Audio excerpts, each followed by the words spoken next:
Hello guys, good morning. Ito yung ating Agbaw Taiwan, no?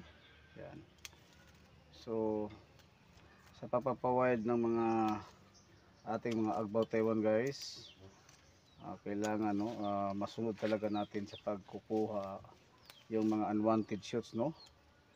Para hindi mantala yung mga branches natin na pinalaki, no? So, magko-concentrate lang siya kung saan tayo nagwa-wire, no? Yan.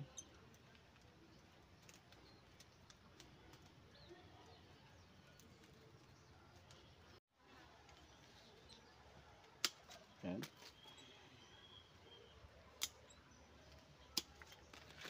So, itong mga iba guys, kung mayroon tayong mga pinapustong palakihin dito sa loob, so mag-iiwan tayo ng branches papuntang itaas para mas madaling lulubo yung mga branches na gusto nating iwan. Yan. So yan guys, no? Hayaan muna natin to hanggang sa yung branches na laki yung gusto natin, saka tayo puputol, no? Kung saan tayo naghinto ng wire. Yan.